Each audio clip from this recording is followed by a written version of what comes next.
Hello everyone, my self सी काजल डिरोलिया। हमारा आज का जो सेशन है वो मेजर्स ऑफ सेंट्रल टेंडेंसीज़ के एमसीक्यूज़ पे है।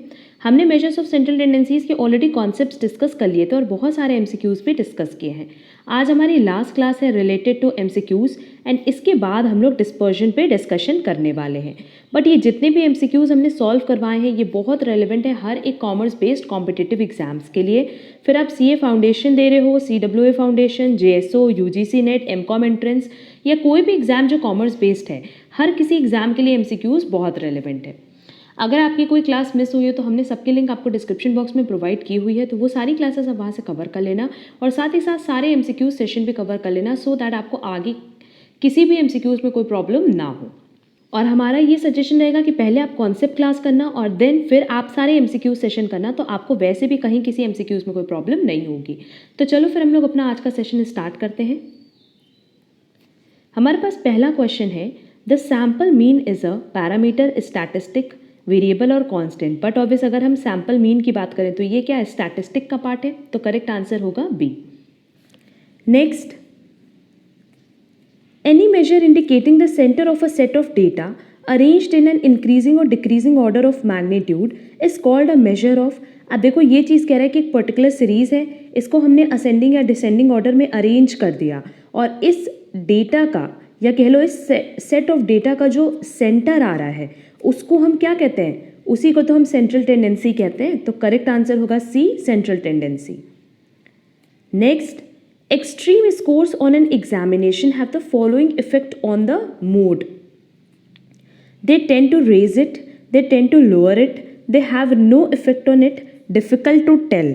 एक्सट्रीम स्कोर्स की बात करें तो ये हमने फीचर्स ऑफ सेंट्रल टेंडेंसी में समझाया था कि what is extreme values. Extreme values मतलब लेट्स से मेरे पास जो वैल्यूज़ है वो है 4, 6, 7 एंड एक वैल्यू मेरे पास दी है 99। तो क्या हमारा मोड इससे अफेक्ट होगा? नहीं। मोड तो बेसिकली ये देखता है ना कि क्या उसकी फ्रिक्वेंसीज़ है, कितने नंबर ऑफ टाइम्स वो अकर किया, उसके बेसिस पे हम मोड कैलकुलेट करते हैं। तो मोड कभी भी एक्सट्रीम वैल्यूज से अफेक्ट नहीं होता। तो करेक्ट आंसर होगा C. Next, the total of all the observations divided by the number of observations is called. Simply कह रहा है समेशन एक्स अपॉन एन। ये कहाँ होता है? मीन में, दैट इज अरिथमेटिक मीन में। तो करेक्ट आंसर होगा A. Next, change of origin and scale is used for calculation of the. हमने ये बताया था कि ओरिजिन से भी अफेक्ट होता है एज वेल एज स्केल से भी अफेक्ट होता है। क्या? Mean, median as well as mode. But जब हम बात करते हैं इस पर्टिकुलर प्रॉपर्टी की तो ये पर्टिकुलर प्रॉपर्टी हमने बताई थी अरिथमेटिक मीन के लिए। तो करेक्ट आंसर होगा A, arithmetic mean. Next, the arithmetic mean is highly affected by moderate values, extremely small values, odd values और extremely large values। इसका करेक्ट आंसर होगा D, extremely large values। Again यहाँ पे extreme values की बात किया है एंड मान लो मेरे पास जो वैल्यूज़ दी है वो दी है 4, 6, 7, 99।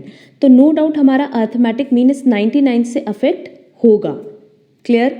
तो करेक्ट आंसर होगा D, extremely large values. Next, if a constant value is added to every observation of data then arithmetic mean is obtained by। ये बेसिकली arithmetic mean की प्रॉपर्टी का ही पार्ट है और हमने इसकी सारी प्रॉपर्टीज़ डिटेल में डिस्कस की है कि अगर आप हर एक ऑब्जर्वेशन को एक कांस्टेंट वैल्यू से बढ़ाओगे तो जो हमारा ओल्ड मीन है वो भी उस कांस्टेंट वैल्यू से बढ़ जाएगा। तो करेक्ट आंसर होगा B, adding the constant. Next, which of the following statements is always true? The mean has an effect on extreme scores. Median का तो देखो एक्सट्रीम स्कोर्स पे कोई इफेक्ट होता नहीं है। Extreme scores have an effect on the mean, extreme scores have an effect on the median. No doubt जो extreme values हैं वो किसको अफेक्ट करती हैं? हमारे मीन को, ना कि मीन अफेक्ट करेगा एक्सट्रीम स्कोर्स को। तो करेक्ट आंसर क्या होगा? C. Next, the sum of deviations taken from mean is. अगर मीन से हम डेविएशन निकालें तो ये हमेशा कितना आएगा? 0। तो करेक्ट आंसर होगा A, always equal to 0। Next, if the arithmetic mean of 20 values is 10 then sum of these 20 values is. अब क्वेश्चन में हमसे कह रहा है कि हमारे पास मीन दिया है कितना? 10 और नंबर ऑफ ऑब्जर्वेशन कितना दिया है? 20। तो हमसे क्या पूछा है, समेशन पूछा है। बहुत ही सिंपली हम कैलकुलेट कर सकते हैं with the help of mean के फॉर्मूले से, ये हम कैलकुलेट कर पाएंगे। मीन 10 दिया है, समेशन एक्स नहीं दिया है, और एन कितना दिया है 20। क्रॉस मल्टीप्लिकेशन कर दो, समेशन एक्स आ जाएगा 200। तो करेक्ट आंसर होगा सी 200। Next, extreme scores will have the following effect on the median of an examination. Extreme scores से मीडियन कभी भी अफेक्ट नहीं होता, तो करेक्ट आंसर क्या होगा, ए। Next, 10 families have an average of 2 boys. How many boys do they have together?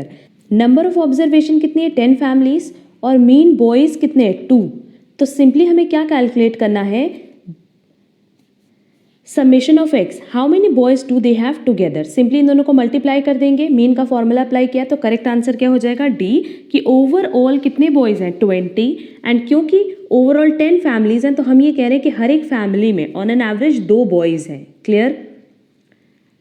Next, given है x1 and x2, the arithmetic mean will be. अब देखो अरिथमेटिक मीन का फॉर्मूला क्या है, x1 plus x2 divided by 2, क्योंकि mean average निकालना होता है। x1 कितना है 20 और x2 कितना है -20 डिवाइडेड बाई 2, तो ये कितना हो जाएगा 0। तो करेक्ट आंसर होगा A 0। Next, the mean of 10 observation is 10। All the observations are increased by 10%।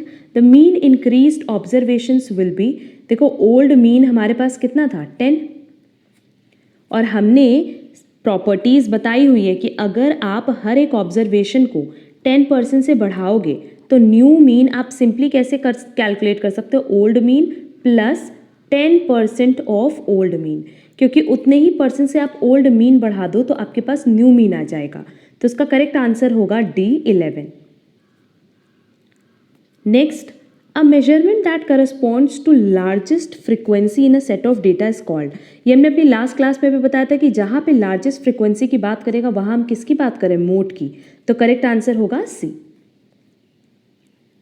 Next, the frequency distribution of the hourly wage rate of 60 employees of a paper mill is as follows. अब देखो यहाँ पे हमारे पास सारे datas given है और हमसे mean wage rate निकालने बोल रहा है। यहाँ पे देखो एक्सक्लूसिव सीरीज दी हुई है। बहुत ही सिंपली हम क्या करेंगे, with the help of these classes mid value calculate कर लेंगे। फ्रीक्वेंसी ऑलरेडी गिवन है और सिंपली आप क्या करना, summation F x divided by summation F calculate करके आप मीन की वैल्यू निकाल सकते हो। देखो x क्या आ जाएगा, mid value, that is 54 plus 56 divided by 2, तो ये आएगा 55। फिर इसकी मिड वैल्यू आएगी 57, then 59, then 61, then 63। Frequency given है 10, 10, 20, 10, 10। अब आप क्या करो, एफ एक्स कैलकुलेट कर लो और एफ का टोटल ऑलरेडी गिवन है 60, तो मीन आ जाएगा हमारा summation F x divided by summation F से। जब आप इसको मल्टीप्लाई करके इसका टोटल निकालोगे तो ये वैल्यू आएगी 3540। यहाँ वैल्यू रख रहे हैं 3540 डिवाइडेड बाय 60, और इसको सॉल्व करने पे जो हमारा मीन आएगा वो आएगा 59। तो करेक्ट आंसर होगा B 59। Next, when the values in a series are not of equal importance we calculate the। अब देखो अगर इक्वल इंपॉर्टेंस नहीं है तो नो डाउट हम उनको वेट अलॉट करेंगे, क्योंकि वेट मतलब क्या, किसी को ज़्यादा अलॉट करते हैं किसी को कम अलॉट करते हैं, तो वो बेसिकली किसके बेसिस पे अलॉट करते हैं, उनकी इंपॉर्टेंस के बेसिस पे, और ऐसा कहाँ होता है, वेटेड मीन में। तो करेक्ट आंसर होगा C. Next, while computing the arithmetic mean of a frequency distribution the each value of a class is considered equal to। अब अरिथमेटिक मीन निकाल रहे हैं और वो भी फ्रीक्वेंसी डिस्ट्रीब्यूशन की हेल्प से, तो ईच वैल्यू ऑफ क्लास हम कैसे निकालते हैं, with the help of mid value. ये होता है ना, जैसे अगर मान लो 52 52 दिया है तो हम क्या करेंगे, x कैलकुलेट करेंगे जो कि आएगा 51। तो each value of a class कैसे कंसिडर करते हैं, क्लास मार्क के अकॉर्डिंग, दैट इज इसका करेक्ट आंसर होगा ए। Next, the mean for a set of data obtained by assigning each data value a weight that reflects its relative importance within the set is called weighted mean। हम लोग क्या करते हैं, weighted mean में हर एक observation को उसका wait allot करते हैं, और ये वेट क्या शो करता है, उस पर्टिकुलर ऑब्जर्वेशन की importance. Clear. Next, The arithmetic mean of 10 items is 4 and the arithmetic mean of 5 items is 10. The combined arithmetic mean is, अब combined arithmetic mean मतलब simply क्या, n1 जो कि 10 दिया है multiply by mean 1 plus n2 multiply by mean 2 divided by n1 plus n2. बस इसको solve कर लो. न्यूमरेटर में आएगा 90, डिनोमिनेटर में आएगा 15. तो इसका करेक्ट आंसर हो जाएगा 6, that is C. Next, the midpoint of the values after they have been ordered from the smallest to the largest or the largest to the smallest is called. Simply क्या करें कि एक series को हम ascending order में arrange करें या descending order में अरेंज करें, बट मिड पॉइंट सेम रहे. तो ऐसा क्या होता है मीडियन में, चाहे आप इसको असेंडिंग ऑर्डर में अरेंज करो चाहे डिसेंडिंग में, पर मिड वैल्यू तो सेम रहेगी. तो करेक्ट आंसर क्या होगा, B, median. Next, arithmetic mean दिया x1 x2 का, जहां अरिथमेटिक मीन कितना दिया है 5, x1 कितना दिया है 3 और x2 नहीं दिया है, तो बहुत ही ईजिली हम कैलकुलेट कर सकते हैं. सिंपली क्या हो जाएगा, 5 is equal to 3 plus x2 divided by 2 और 10 is equal to 3 plus x2, और हम कह सकते हैं x2 कितना आएगा 7. तो करेक्ट आंसर क्या होगा, C, 7. Next, the first step in calculating the median of a discrete variable is to determine the. अब देखो अगर मीडियन की बात करें तो सबसे पहला स्टेप होता है असेंडिंग डिसेंडिंग ऑर्डर में अरेंज करना, देन होता है क्यूमुलेटिव फ्रिक्वेंसीज निकालना, और उसके बाद हम n/2 करके मीडियन कैलकुलेट करते हैं. क्लियर. तो ऑप्शन देख लेते हैं. Cumulative frequencies no, relative weights no, relative frequencies no, sort. Sort मतलब क्या होता है, किसी भी ग्रुप को अरेंज करना इन असेंडिंग और डिसेंडिंग ऑर्डर. बेसिकली सॉर्ट का मतलब ही होता है the arrangement of a data in a prescribed sequence. Clear. तो करेक्ट आंसर क्या होगा, डी, क्योंकि मीडियन के लिए सबसे पहले आपको डेटा को अरेंज करना होता है प्रिस्क्राइब्ड मैनर में. Next, the suitable average for a qualitative data is, इस पे हमने पहले भी डिस्कशन किया है कि अगर क्वालिटी के बेस पे बात करें तो करेक्ट आंसर होगा B, median. Last, we must arrange the data before calculating. आपको डेटा अरेंज करना होता है असेंडिंग या डिसेंडिंग ऑर्डर में. कब, चाहे तो आप मीडियन कैलकुलेट करो या पार्टीशन वैल्यूज. मीन के केस में कैलकुलेट करने की जरूरत नहीं क्योंकि वो एवरेज को शो करता है और मोड हाईएस्ट फ्रीक्वेंसी को. तो करेक्ट आंसर क्या होगा, बी, मीडियन. क्लियर. अब ये देखो ओवरऑल हमने यहाँ पे 25 MCQs डिस्कस कर लिए हैं और ये हमारा लास्ट सेशन था MCQs का. अब नेक्स्ट क्लास में हम डिस्पर्शन के कॉन्सेप्ट्स डिस्कस करेंगे एंड सेम पैटर्न पे चलेंगे जैसे मेजर्स ऑफ सेंट्रल टेंडेंसीज में चले थे. पहले कॉन्सेप्ट्स पे डिस्कशन होगा, देन MCQs पे. हर एक डिटेल कॉन्सेप्ट्स हम इसका डिस्कस करेंगे. तो अगर आप हमारे चैनल पे नए हो तो आप चैनल को सब्सक्राइब ज़रूर कर देना सो दैट आपको आगे की क्लासेस की नोटिफिकेशन मिल पाए. एंड अगर आपको हमारा आज का वीडियो पसंद आया है तो आप वीडियो को लाइक, कमेंट और शेयर ज़रूर करिएगा. उम्मीद करते हैं कि मेजर्स ऑफ सेंट्रल टेंडेंसीज का पूरा कॉन्सेप्ट आपका क्लियर कर पाए होंगे, क्योंकि ये एक ऐसा चैप्टर है जो कि ऑलमोस्ट हर एक एंट्रेंस बेस्ड एग्जाम के लिए बहुत रेलेवेंट माना जाता है.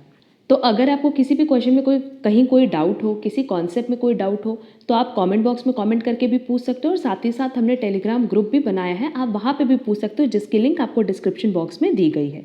इन सारे क्लासेस की जो PDF है वो भी आपको हमारे टेलीग्राम ग्रुप पे मिल जाएगी.